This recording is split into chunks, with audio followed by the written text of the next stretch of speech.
Selamat berjumpa kembali dalam layanan audio Sahabat Seperjalanan. Hari ini adalah hari Jumat 19 Juli 2024. Tema renungan saat teduh kita dengan judul Serasi dan Sepadan. Firman Tuhan terambil dalam Filipi pasal yang pertama ayat 27 sampai dengan ke-30.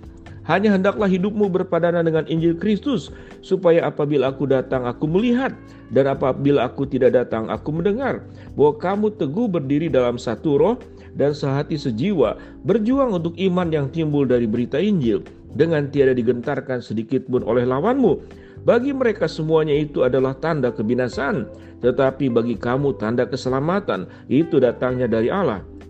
Sebab kepada kamu dikaruniakan bukan saja hanya untuk percaya kepada Kristus, melainkan juga untuk menderita untuk Dia dalam pergumulan yang sama seperti yang dahulu kamu lihat padaku dan yang sekarang kamu dengar tentang aku.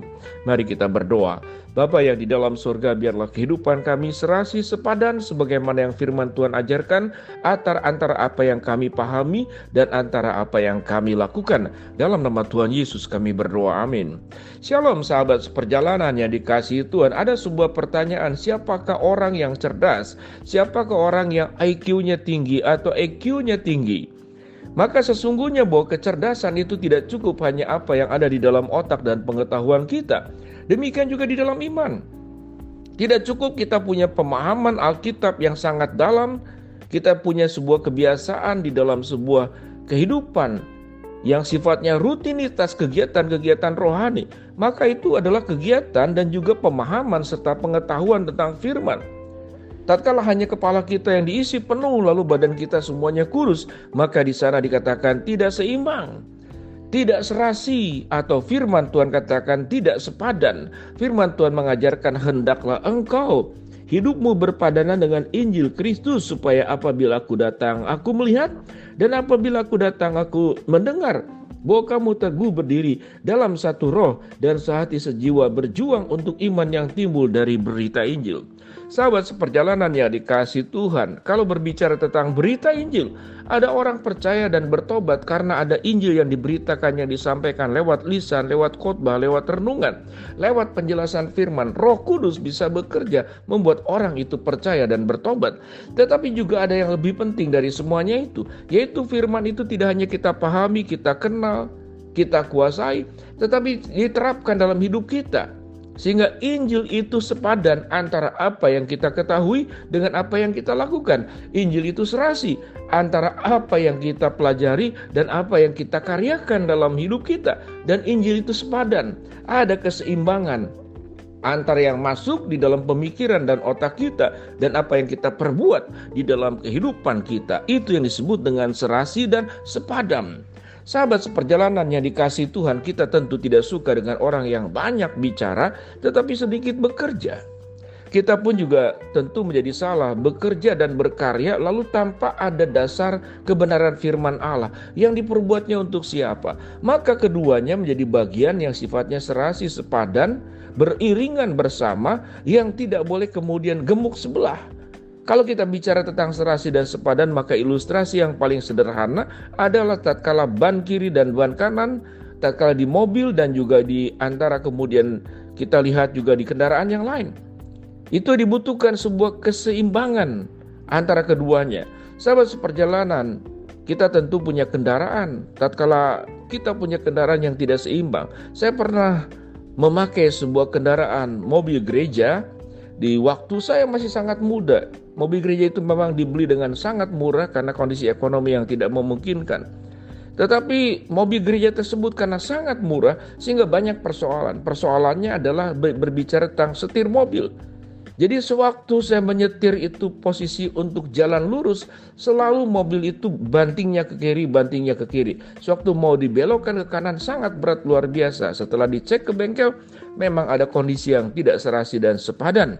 Jadi tidak ada keseimbangan.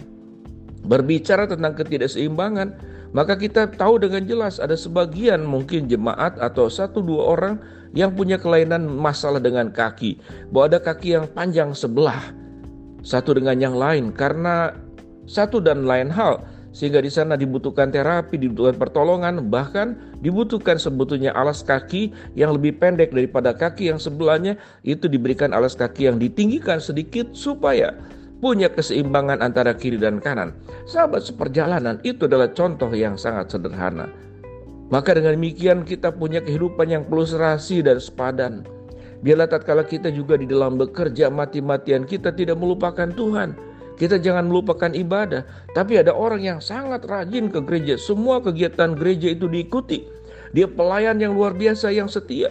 Tapi di dalam rumahnya tidak ada kesaksian. Di gereja lemah lembut, tetapi kepada orang rumahnya kasar, membentak, dan seringkali kadang-kadang keluar kata-kata kotor. Maka itu tidak seimbang.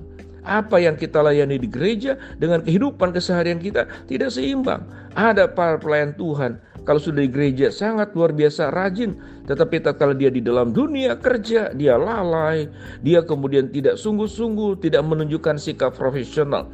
Maka Allah meminta kepada kita bahwa kehidupan kita itu harus selaras, seimbang, dan serasi dengan firman Tuhan yang kita ketahui.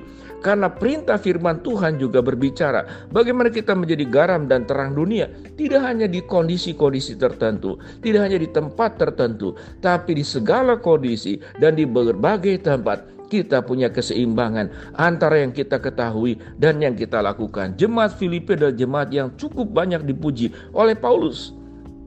Di dalam kitab Filipi tidak ada teguran yang secara spesifik kepada jemaat di Filipi. Jemaat di Filipi adalah jemaat yang cukup berkembang. Banyak orang yang percaya kepada Tuhan. Khususnya Lydia dan juga kepala penjara yang ada di Filipi. Seluruh keluarganya menjadi percaya. Saya meyakini kepercayaan mereka membuka diri untuk terima Kristus. Tidak hanya berbicara tentang berita Injil yang disampaikan lewat mulut, tapi ada kesaksian hidup yang real, kesaksian hidup yang nyata, keteladanan yang ditunjukkan, sehingga mereka bisa menjadi percaya. Mereka melihat ada Kristus di hidup kita, ada Kristus di karya yang kita buat, ada Kristus juga di percakapan kita, ada Kristus di integritas dan kesetiaan kita. Ada Kristus di dalam karakter tanggung jawab kita. Mereka melihat bahwa Kristus tidak hanya diketahui oleh kita, dipahami oleh kita, tapi dihidupi. Dan yang paling terutama, Kristus mengubah kehidupan seseorang menjadi semakin baik. Karena firman yang diterimanya tidak hanya berhenti di pengetahuan, tidak hanya berhenti di otak, tidak hanya berhenti di kelas yang dipelajari, tidak hanya berhenti pada saat kita membaca Alkitab, tapi Kristus dan firman-Nya itu menjadi bagian yang menyeluruh masuk di dalam seluruh anggota tubuh kita. Karena mengapa? Karena setiap kita menjalankan apa yang firman Tuhan katakan dalam Roma 12. Engkau mempersembahkan tubuhmu sebagai persembahan yang hidup, yang kudus, dan yang berkenan kepada Allah. Itu adalah ibadahmu yang sejati. Dan engkau tidak menjadi serupa dengan dunia ini. Karena engkau mengalami sebuah pembaharuan budimu. Engkau tahu bagaimana membedakan kehendak Allah atau bukan. Engkau tahu membedakan mana yang benar dan salah. Engkau tahu membedakan mana yang kudus dan mana yang berdosa. Dan engkau memilih dengan tepat. Maka di sanalah terjadi sebuah kehidupan yang serasi, sepadan, beriringan bersama, berimbang. Mari sahabat seperjalanan, kita tidak dipanggil menjadi orang-orang yang hebat, tapi kita dipanggil menjadi orang-orang yang mengkaryakan firman itu dalam kehidupan yang nyata. Mari sahabat seperjalanan, persembahkanlah hidupmu secara serasi dan sepadan untuk apa yang kau ketahui dan untuk apa yang engkau perbuat. Kita berdoa. Bapa dalam surga, terima kasih buat kebenaran firman Allah yang sudah kami pelajari. Hamba-Mu berdoa buat sahabat seperjalanan yang sakit, Tuhan jamah sembuhkan. Sahabat seperjalanan yang sedang menghadapi masalah, Tuhan bukakan jalan. Sahabat seperjalanan yang sedang berdoa mengharapkan sesuatu, Tuhan kabulkan dengan cara dan waktu-Mu. Dalam nama Tuhan Yesus kami berdoa. Amin. Shalom, Tuhan memberkati.